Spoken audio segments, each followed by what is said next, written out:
The following podcast is recorded and produced by Emerge, a media creators co-op, in affiliation with the network at bicbp-radio.com.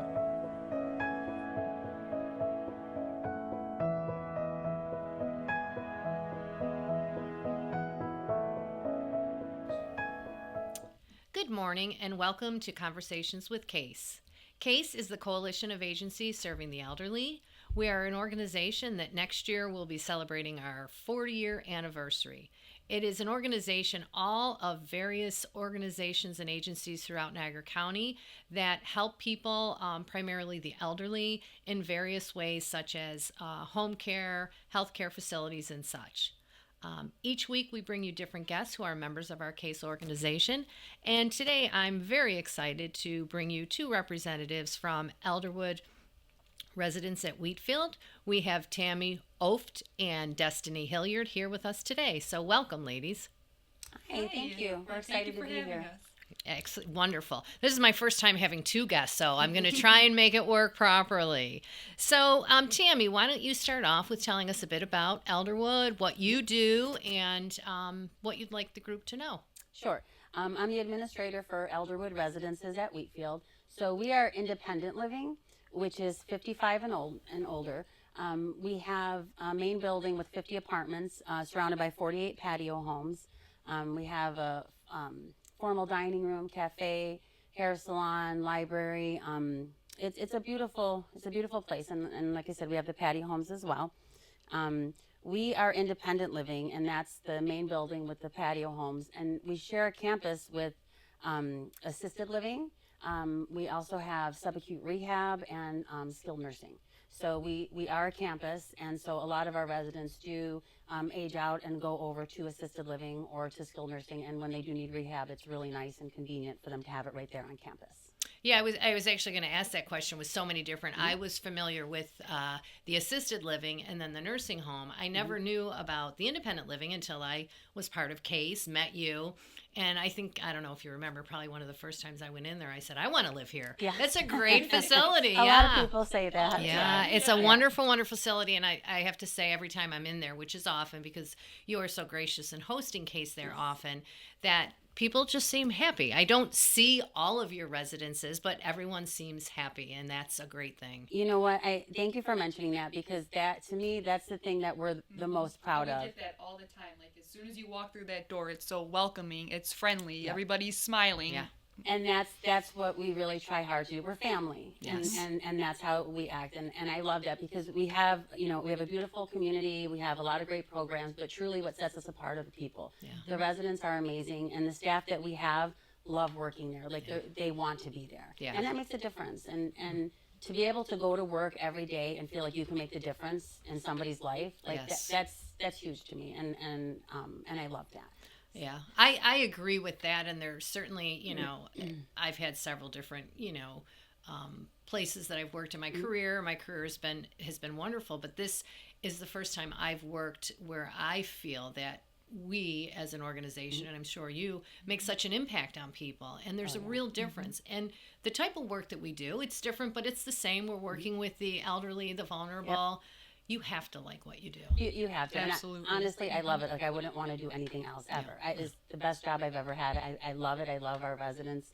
And, it's funny, because the one thing that we do struggle with is when people hear Elderwood, they think nursing home. Mm-hmm. So we are anything but a nursing home. There was one time I was doing a tour, and it was two sisters. And I was like, well, where's your mom? And they said, well, she doesn't want to come because she thinks it's a nursing home. Mm-hmm. And I was like, we're anything but a nursing home. I said, this is what you do. I said, have her come in for lunch. I'll have her have lunch with a couple of residents. I won't be there. She can have it just with the residents. She can ask whatever questions she wants. And so they said, oh, that would be wonderful. So they brought her in for lunch. And they said, literally on the way home, she was like, well, my dresser can fit here, and I can put this over here. And she was in like a month later. Yeah, she moved in. That's wonderful. Because it is. It's not, people hear Elderwood, they think nursing home. Yep. It's not. It's where you go to start living. Yes. Because I think that one of the biggest problems in the senior community is loneliness. You lost your spouse, you're kind of isolated a little bit. So here, what I love about, the patio homes, if they're not quite ready to be in the apartment setting yet, but they still want help with, having their lawn done, having their snow shoveled, having housekeeping once a week. If they want to have those things, it's nice to still have your independence in the patio home. And in the apartments, you're still independent, but it's nice, you can, if you want privacy, you can go to your apartment. But if you want company, you just walk out your door and there's, several people to have coffee with. You can go to the library. People are playing cards over here. They're playing mahjong over here. There's movies in the lounge. And there's always something going on, and there's always someone to talk to. And if not, they walk down to the front desk and they'll chat up at the front desk. Send somebody else. Somebody's always there. Yeah.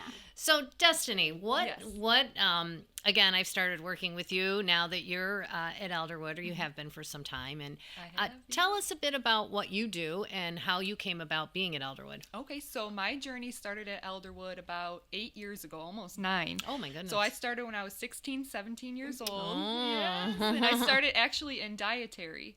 And then I got promoted up to the front desk, got promoted again to administrative assistant, and then again to the lifestyle associate. Wonderful. This past year. Yes. So what is a lifestyle associate? What do you do?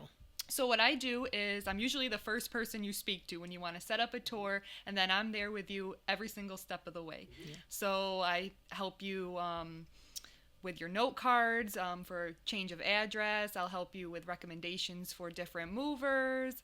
Anything you need, I'm there. Kind of the jack of all trades. Wow, that's a great resource to have. What's your most odd question that you've been asked when you take someone around? My most odd question. I get a lot, people always ask about, well, do you have a hair salon or do you have a library? And I'm always like, yes, we have everything here. You don't even need to leave the building. You could not leave the building for a year and you'll have everything that you need. Once right again, in I our want to live community. there. I think it's wonderful. I always say that all the time. Like, okay, you have housekeeping, we have the hair salon. I was like, I'm ready to move in. So. That's wonderful. So for either of you, what's your typical resident?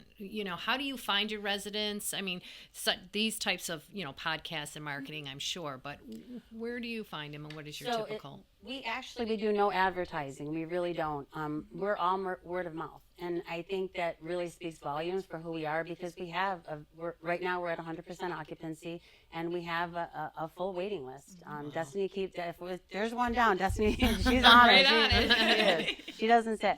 But really it's word of mouth, because I think because we love what we do and because we believe in it, it's an easy sell. I never have to sell because I love what I do and I believe in it. So I think it's very easy and it translates well. And people like that. They want to be where someone cares. And it's not just about the money. It's not just about making a sale or having someone move in. It's about making this person have a better quality of life.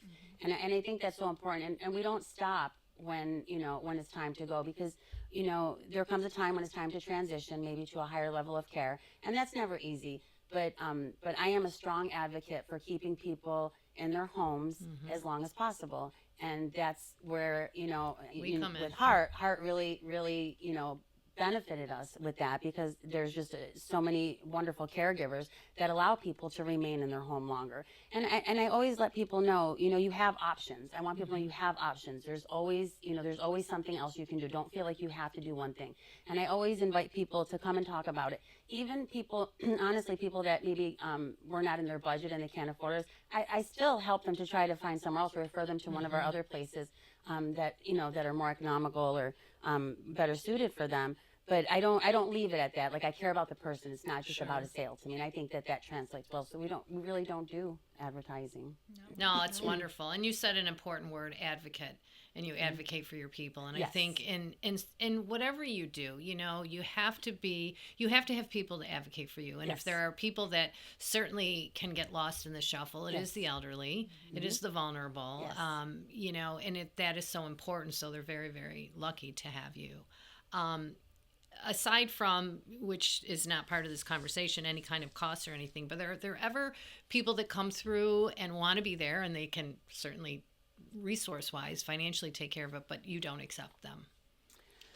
Well, what would be the issues? Financially, what we really look at, I look at what they bring in monthly, because if someone has, they could have $250,000 in the bank, but if they're only making, just enough to pay their rent and they're drawing from their savings every month, I don't want to do that, because I don't want someone to run out of money and then I have to ask them to leave. I won't do that. So I really want to make sure that they're, financially ready to move in. That's financially, but I don't know. I don't think we've ever really had a case where we didn't accept somebody. The only way we wouldn't is if we really thought, 2-3 years down the line, you're not going to be able to afford it. We never want to drain your savings. Yeah. We're never going to take money from you. We want to make sure you're secure. Well, that's wonderful. That's a piece I wouldn't think that. Certainly you would look at the financials, but I wouldn't think that. So that's a beautiful thing, quite honestly, because people don't realize it's like, well, I want to live here. This is nice. Like, just like we do in normal life. Yes. I love that house. I want to buy it. So I'm going to buy it and then I'm going to house pour the rest of my life. Right. And then they run out of money and I'm not going to ask somebody to leave. I won't do that. Right. So we really try to stop it there. Well, no wonder you're 100% occupancy. You're never going to ask anyone to leave. I don't think anyone wants to leave there. I agree. I think it's a great place to live. We have, every year we do an anniversary. It used to be an anniversary party, and then a couple of years ago we changed the name to Resident Appreciation Dinner. I thought, why keep reminding them how old we are? Let's just, talk about how wonderful they are. And it really has grown into such a wonderful event. You were there for the last one. It was great. And we do kind of like the Oscars. It's Resident Appreciation Night. We have the red carpet, the whole 9 yards. And it's a night to honor the residents and let them be the star of the show and talk about what they've done for the community, because they all work in the community. They do. There's someone that works in the library. There's someone that helps set up with bingo. There's someone that's in the book club. You know what I mean? There's so many people helping, and it takes many hands. Some people run the gift shop. And there's so many wonderful things that we do. Sorry, I'm just thinking. We have a group called the Knitters from Roswell. They all different residents knit squares, and then one person puts them all together and they make blankets for Roswell. And then they bring them there. It's beautiful, and they've been able to share them with a couple of our residents. Then unfortunately we lost, but it's really nice, a nice thing to do. So the anniversary party, we this year we were able to honor Georgia Burnett for a Lifetime Achievement Award, and that was really, really special to me because they've been with us for over 17 years. She was a pioneer in the Black community. She's done so many things. She was the director of nursing at Roswell, director of nursing at the Buffalo Psychiatric Center.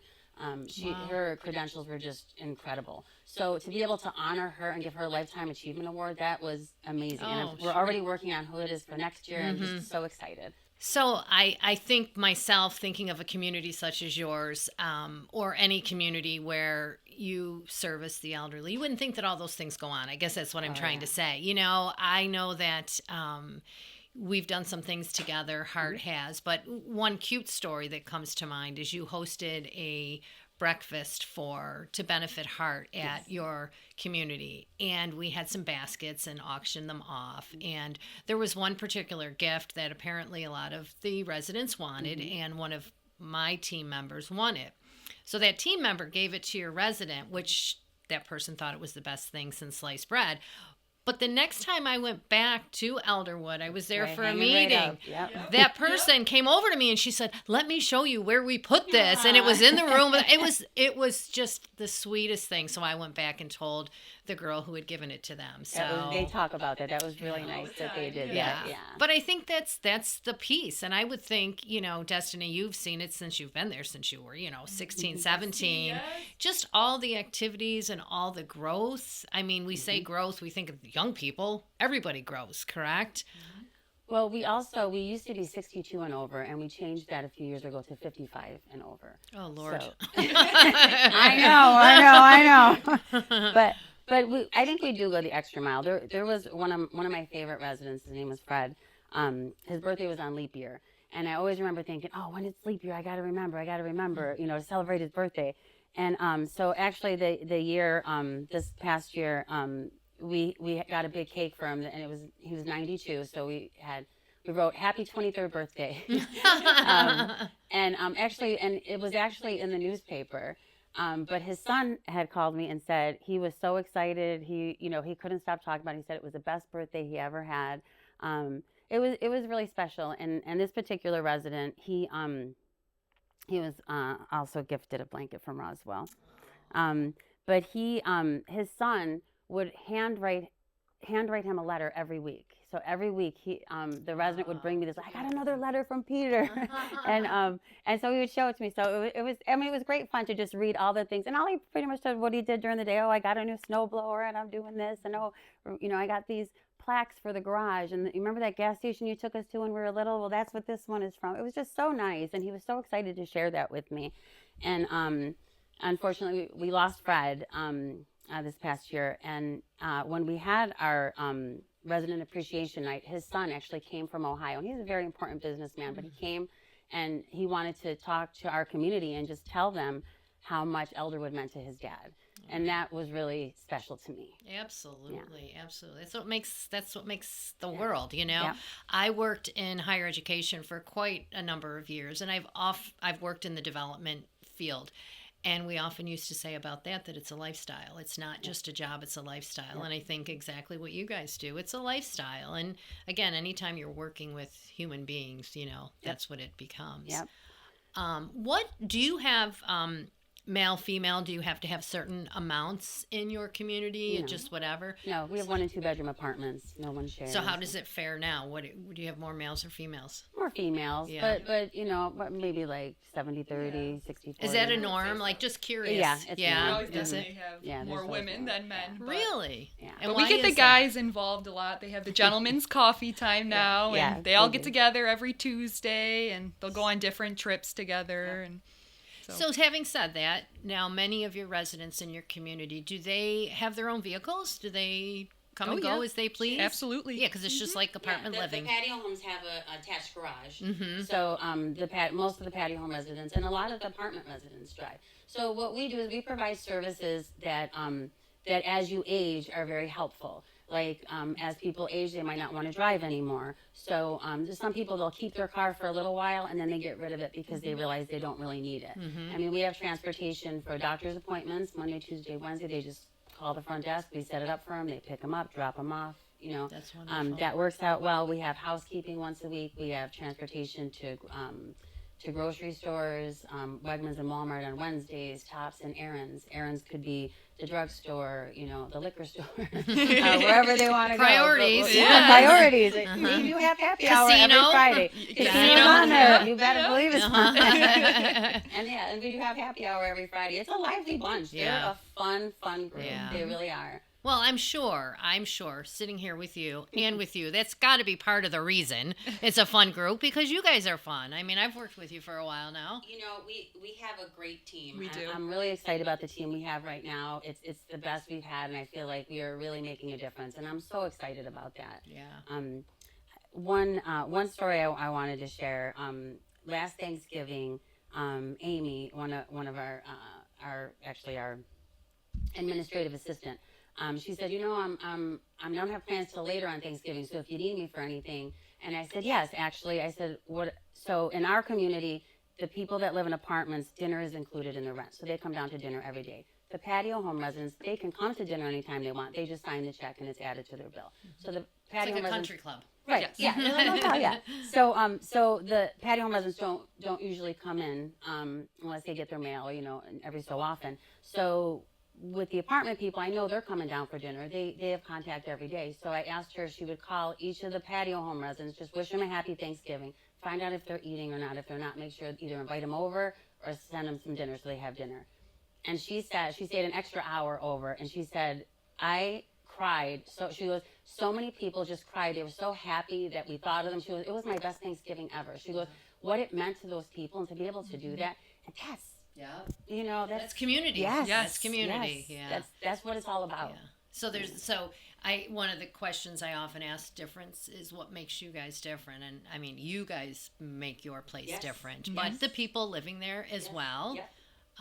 They're Certainly. fun. They are definitely Oh, fun. I know. But that's what we are. We're family. Yeah. All of us. Yeah, you have your ones that argue over here. You got have these ones, Yeah. Uh-huh. Ones everyone laughs at. We have a really good group. It's got to be. Mm-hmm. So just a little, not even housekeeping, but so their apartment living, is there somebody there, like 24/7, like if Yes. things happen? How does that? So, the front desk is there from 7 in the morning till 8 at night, and then at 8 o'clock, maintenance security comes in, and they're there overnight. So, in our patio homes, the bathrooms have a pull cord, and in our apartments, the bedroom and the bathroom have a pull cord. So if you've fallen or you're not feeling quite right, you can pull that cord, and it'll set off an alarm at the front desk and on security's cell phone and pager. It'll go off. So the first thing we do is call, is everything okay? Sometimes you knock it by accident. If there's no answer, if they're in distress, we'll come up right away and we'll stay with them. We can call 911. We can't actually help them. We're not trained,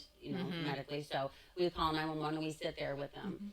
And I think that's important. I mean, even just like, when, Destinie, who was it that someone fell and we were waiting for the ambulance, and she got down on the ground and she sat down with them and try to make you as comfortable as we Yeah. can. I'll Yeah. sit on the floor with you. I'll sit out in the snow Yeah. with you, Yes. pouring rain, whatever. and we do, and I think that's important. Sure it is. Just that little thing, but you're making I'm here with you. Yeah. Well, You're not again, alone. you go back to that word community, and anybody can live in any type of a place. But again, if you're by yourself living in an apartment, you're not going to get that. But if you're in a Right. community, it's all the difference in the Yes, world. it And really is.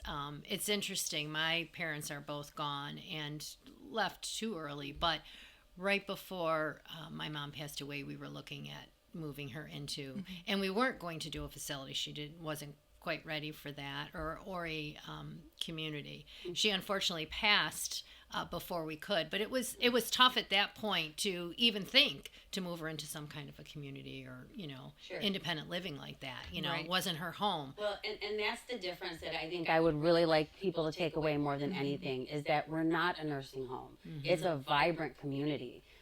We are doing things every day. People are doing different things. They're going places. There's different groups. There's different activities.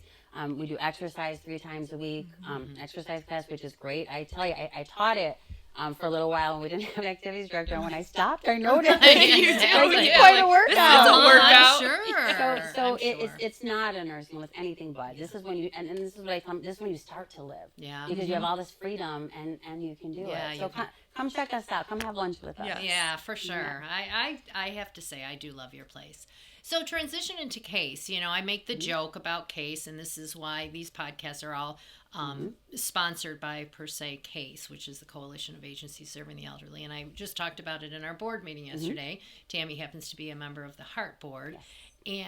And, when I first heard about Case, I was new into this whole realm of industry, per se. And this Case group and all these people, and this is what they talk about. And I'm like, oh, gosh, I don't need another group. And it was virtual because we were still getting out of COVID. So I would, listen. And then one week Tammy said, come. It's at Wheatfield, or at my place in Wheatfield. You're going to love it. You're going to love it. I went. I've never stopped. And it is just amazing, the things that we get out of it. And Destinie, you come to the meetings now, too. You're a part of it. But tell me what it means to you, to either one of you, for your profession, to be a part of Case. So Case is very important to me. To me, I'm the biggest advocate of Case because I feel it's the best networking group out there. One, it's just Niagara County. Niagara County is very small. We have a far reach with Case. And my favorite thing about the meetings is in every meeting, each person stands up for 1 minute and says who they are and what they do. And it's so valuable because during the meeting, I'm writing down, okay, I have to talk to that person, I have to talk to that person, because those are people that my residents need. And I love that because in normal networking that we've gone to, you go out for drinks, but you can talk to 10 different people for an hour and not meet one person that's going to help you. And here, it's all right there. You see it all up front, and that's invaluable. And the connections that I've made there, I mean, we use Eric all Eric, the John time, Gluggers, Anne-Marie. Yep. We just use everybody, and I've made some really great friendships through that too. And I've referred people to places that weren't Elderwood because maybe that was a better fit for my resident. Maybe Elderwood's better here, but maybe this one's better over here. And I have friends there that I know take good care of my residents, and when they need that higher level of care, and I love that. Case is one of my favorite groups. It's extremely phenomenal. unique because, again, I think we've all been part of so many different. It's a professional networking group, Yep. but it is one that you learn something every single month. And I think some people don't realize, I don't know why, but it's all volunteers. I mean, all of us that belong to CASE, we're volunteers. We come together, somebody leads the pack, and we just start to network and do our thing. And I think that is one of the greatest piece, because we don't have specific bylaws. We certainly have rules and things, but we're able to really show each other what we have. And then for us to take it out into the community, that's one of my big things. And I know I've talked a lot about it. I realize we're a group within ourselves, but there are so many resources out there for people. I mean, just this conversation we're having today, and I know our host, Rich Moranto here at Emerge, he's been sitting through all of these, and I know he's probably got a whole new set of resources that he's aware of now. So I just like to shout it on the rooftops, and that's why I think this setting is so good. So then we promote it, from within. And I have to tell you, I'm so happy that you are the president of CASE, but I feel like you're bringing us to the next level where we need to be. And I'm really excited for that, because we do need to connect with the community more. And we built on each other, but now it is time to get out to the community. And I love that, because there are so many resources to share. And it's really exciting what we do. Yeah, it is. And, we at heart, we work closely with a lot of different organizations, but we work closely with the Alzheimer's Association, and they're members of CASE, but we work closely with them. I had a gentleman just walk into my office a couple weeks ago, and he was just at a loss, and he has a wife who has dementia, didn't know what to do, insurance was running out.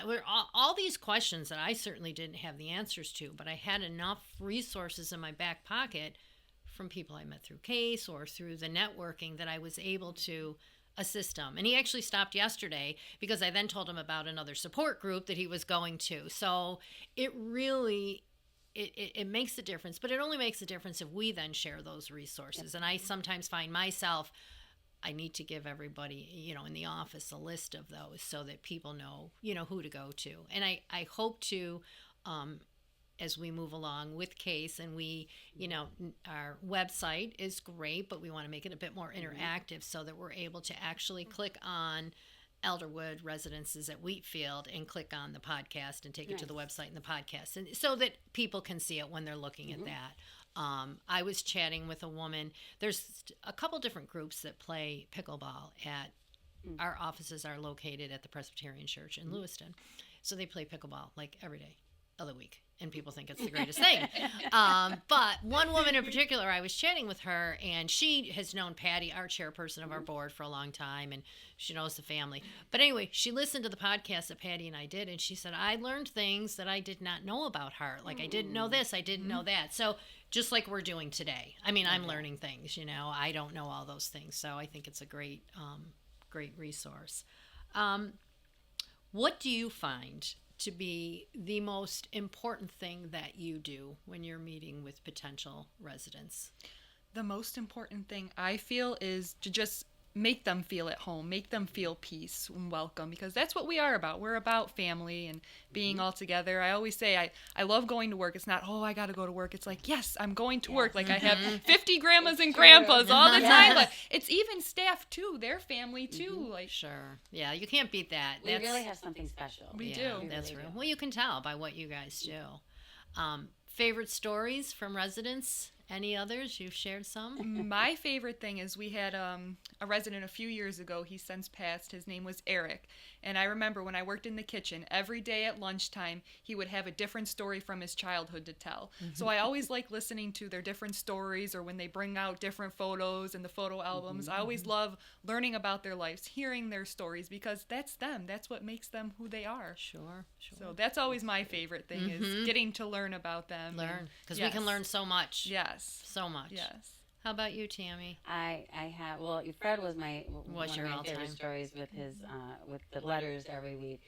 The one time I misplaced one of the letters, he cut me off. Oh no! I wasn't trusted with the letters anymore. Oh no! But we have so many. One of my favorite residents, John Parika, he passed, but he was so funny. He was always joking around with everybody, and he was always on his scooter laughing. And I remember one day I saw this video of someone on a scooter going like 100 miles an hour, and it was a red scooter like his, and it made me laugh, and I sent it to Nicole, one of my coworkers, and I was like, I said, doesn't this remind you of John? I said, wouldn't it be cool if we could use this in the Oscars? So what we did was I got him to put on a motorcycle helmet, and I recorded him like driving up to Elderwood, and then taking off the helmet, and waving. And the night of our Oscars, I think it was our first Oscars. It was our very first Yeah, one. it was our first one. So I went up on stage and I welcomed everyone, and then I said, "Oh, John Preek has said, he's not able to make it, today because he's at his son's in Florida." And all of a sudden, Nicole comes running up on stage and said, "I just got off the phone with John's son, and he said, no, he's coming on his scooter." And then we had the video of like, no. It was like the music. He was like flying down highways and dirt roads. And then it cut into him taking off the helmet and driving in, beeping, on his scooter. That was so much fun. He really loved that. And That's cute. yeah, that was nice. Well, you say the word, this one's my favorite. So just like a family, They're all my favorites. do people like try to be? No, I'm Tammy's favorite. I'm Destinie's boy. favorite, or just like a family. Just like a family. Yes. I'm not going there. Okay, They're all my favorite. Well, what anything else you'd like to share that people should know about Elderwood, and also if they are interested and need to get and want to get on a waiting list, who should they call and where should they call? So you can call me. So our number is 716-215-8040. You can just ask for Destinie. I can give you some information. We can set up a tour. You can come take a look if you want specific units. We could take a look at those. If you want to see all 4, we could do that as well. Want to come for lunch? Come for lunch, dinner. I'm signing up for that one. All I right. will call you, Destinie. Give me a call. Wonderful. Well, thank you both very much, ladies. It's been great chatting with you. And stay tuned for our next episode of Conversations with Case coming up shortly.